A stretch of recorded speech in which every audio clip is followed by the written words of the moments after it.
Here's Paddy Power's latest horse racing offer. It's money back as a free bet if your horse finishes second to the SP5 in all races at one meeting today. And at one meeting every day this month. Max £25 per race, not available in shops. 18 plus, gambleaware.co.uk. Hi there, Bruce Millington, Graham Rodway, David Jennings and Paddy Powers. Frank Hickey are looking at Sunday's racing. Fairyhouse is the main event over in Ireland. We've also got meetings at Fakenham and Kelso.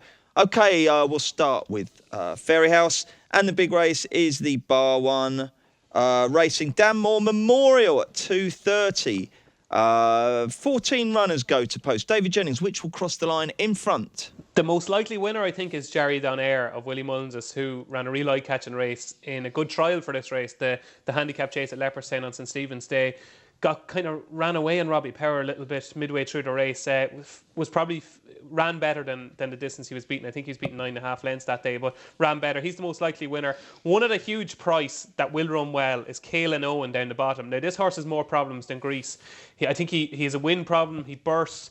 He's loads of problems, but it's quite interesting. He traded pretty low in running the last day in that aforementioned race at Leopardstown. And after the race, I think Shane Nolan was interviewed. Mark Enright had to ride him because Robbie Colgan got injured. And he said, I was absolutely gutted that Robbie Colgan couldn't ride him. He said, because not that Mark is a bad jockey or anything, he said, but he said, Robbie knows the horse inside out. And he said he's the most quirkiest horse you could imagine. But his best run so far in the season was at Fairyhouse off a mark of 120 when he was second at People's Park. He's only a pound higher. He will go a short price and run in the exchanges. Whether he kind of has the wind in him to go by and actually win a race, I'm not so sure. But he could be about 25 to 1, and he'll certainly run better than his price. I'm not having that. More problems than Grease. Is that the first time you've ever used that, David? No, I robbed it off somebody actually. Tommy Lyons. It's not even original.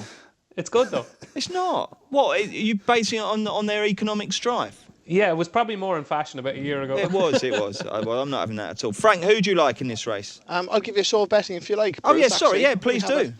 Ball Dark is 7-2. Pair of Brown Eyes and People's Park are 5-1. Dice are 7-1. Jerry Donaire is 8-1. Baltimore Rock 9-1, and we're 16-1 bar. And which is the one that DJ was wittering on about there? Caelan Owen. Caelan Owen. What price is that? That is 20-1. 20-1. Not wittering on. Very concisely telling us what his chances I think you're right, are. Bruce. Yeah. Who do you fancy, Frankie? I think People's Park is a cracking bet here. He 2 races ago, he was the one that beat Caelan Owen. He beat him by, I don't know, was it 6.5, 7 lengths, but it was like cruised through the race and put it to bed in a matter of strides. It was very impressive, but he went to the Paddy Power and he just didn't get home over 3 miles, but dropped back down to 2 miles and a furlong. The £9 he got for that win underestimates him. I think he'll win. People's Park. Yeah. I love it with you, Frank. Sometimes I ask you who you fancy and you kind of do that. And I'm actually, I'll have another go at that. It's more like, and then I kind of think you're going to say, oh, it's impossible. But then you say, oh, this is absolute certainty. So People's Park. I really like it, yeah. Like I said, it's a competitive race and something might do, but it's got a really good chance. I just realised that Caelan Owen is like 5 or 6 pounds out of the handicap. So that I probably was talking gibberish, Bruce. Yeah, no. We'll scrap that, will we? He has to. His long handicap 9.11. He should be carrying. He's carrying 10.3, so he has plenty to do. But he will run well, and he'll trade short and running. All right, mate. Anything else anywhere from G-Rod? Have you had a little look at Fakenham or Kelso? I literally just had a flick through, and there's nothing there. I might go to Fakenham. As you know, I'm partial to the odd trip up to Fakenham if it's not snowing. Yeah. The listeners are waiting for a win, not your weekend plans. Had time to look at that. You haven't had time, yet, sadly, no. But I do like one in that Danmore race, but sadly there's going to be something else that neither of the others have gone for, and I really fancy it. Pair of Brown Eyes. Okay. I don't know why. I've had this all. I'm probably losing a fortune on him because he's got a bunch of seconds and thirds. Is he in your tracker? And he is in my tracker. How many horses have you got in your tracker? I do have to go through and count them every time because I have used several different ones to make sure that I've got them all tallied up. Different trackers? Yeah, I've got like 4 different ones. So that sounds like absolute lots chaos. Of different emails, so that because I can't be trusted to follow one email, I have to get 4 just to be sure. Anyway, Pair of Brown Eyes.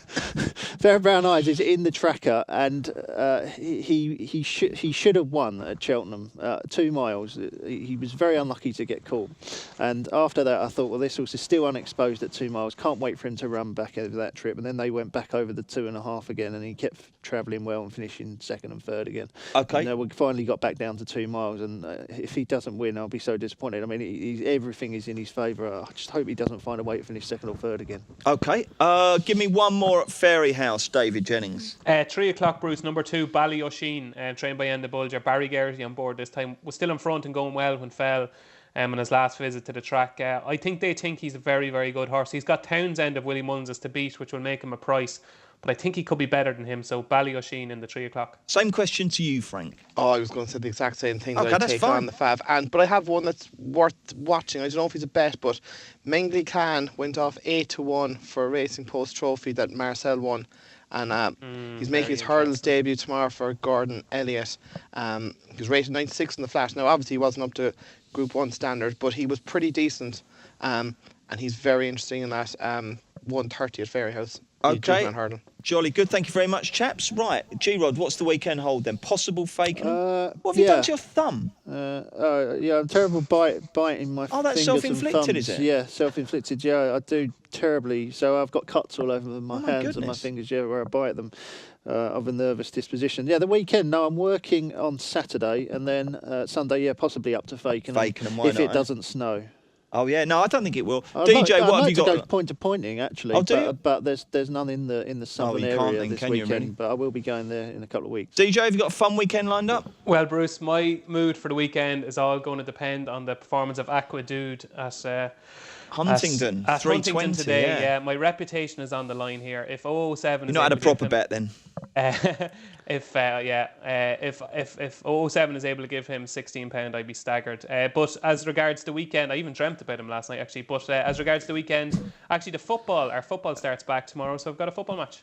What, you mean Gaelic football? Gaelic, remember we're beaten in the replay of the You're in final goal, last aren't you? You're a goalie, aren't you? year. I'm a goalie, yeah. Do you wear soccer goalie gloves, or is that absolutely an appalling thing to say?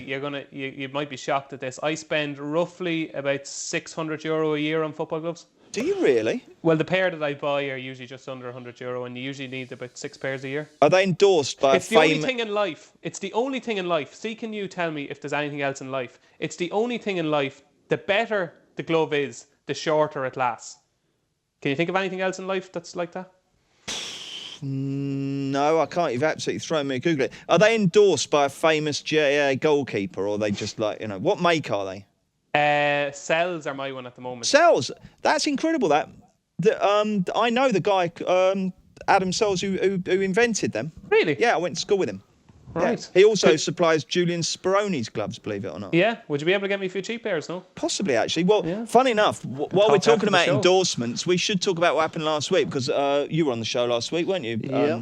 G-Rod. And Brendan Duke, who was our guest, was very excited because he had a date with a chef, and he name-checked the restaurant where it was going to be. So I said to him, how did you get on Saturday night? He said that it was no good. The chef said there was no spark. But the proprietor of the restaurant had listened to the podcast and had sent a bottle of champagne over to try and help things along. But even that didn't work. So poor old Brendan remains loveless. But I think he's back in on Monday for the review postcast. So we'll get an update and see if anything happened this weekend. So you're playing football Saturday or Sunday, is that, DJ? Saturday. No work? And I'm in Fairy House Sunday. In Fairy House Sunday. And Frank, tell us about the stag. Where did you go? I stayed in Dublin. Most of the people on the stag were either from work or coming up from Cork, so the Cork lads were delighted to get a trip away. How many of went out- you? I'd say over the 2 nights there might have been around 40. Fancy dress or just normal? Oh, just normal, yeah, I wouldn't be one for that lark at all. It was just to go out and get blind drunk. Now, I was relatively sensible. I was in bed the first night at about 6, but I stayed in bed. We were doing a little bus trip up to Johnny Fox's and the Blue Light up in the Dublin Hills during lovely. the day. Lovely. But the problem was the Cork boys, being over-eager, stayed out till 6, got back up at 10:30, went to the pub at 11, were out of their mind for 5, and we got thrown out of Johnny Fox's at 8 o'clock. Most of them ended up in bed for about 9. Now, the work crowd were very good. They were a lot more sensible, but it was a cracking night. No, it's Friday, the following Friday, and I'm still not right. Oh, really? Yeah, goodness and me. I have a weekend of wedding stuff to do. Oh, have you? What's the most boring thing you're looking forward to? Choosing some flowers or bridesmaids' No, I don't dresses? have that kind of stuff. I have to do some correspondence with the band, and then we have to go do You're having a something about band? Who's the band? Who's the band, Is it Frank? Harley Quinn, I think they're Oh, called? I've heard of them. Have you? I think I was at a wedding that they played at. Yeah, they're rubbish. I know, only that. Unfortunately, the Prodigy were booked up. That's quite posh to have a band at your Every your Irish wedding. Oh, is a every band. Irish wedding has Oh, a do band, you? yeah. Yeah, it's don't probably have a the most DJ, expensive part. You have a DJ so you have No, a band I'm and a too DJ. expensive. Yeah. I'm too expensive. Good So grief. the DJ comes as part of the band then normally. So like the band will play for 2.5 hours and then the DJ will play for 2 hours. When is the wedding, by the way? It is 3 weeks tomorrow. 3 weeks, blimey. Are you podcasting before then? Hopefully you will be. Everyone except for the day before it. Yeah. Okay. And where's the honeymoon? Or is that still secret? The honeymoon's not till Easter because my missus is a teacher. So we have to go during our holidays at Easter. But we're going to Dubai for a week and the Maldives for a week. Oh, wow. That'll be So I'm fantastic. looking forward to that now. And which horse has paid for that? I suppose. It's probably still that 6-figure win you had last year, wasn't it? Yeah, I had a little bit of a touch before Christmas as well. Did you? Yeah, that probably paid for.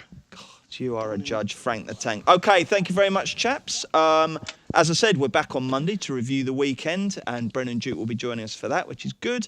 And we're back next Friday for another Racing Post weekend postcast. What's the big action Saturday week? Ascot, isn't it? Ascot. Clarence House, yeah. Altior. Yeah, that would be exciting, won't it? It certainly will. Okay, hopefully Gerald will know which day it is by then. Thank you very much, chaps. Thank you for listening, and join us on Monday. The Racing Postcast in association with Paddy Power. They prize support UK and Irish racing the night before.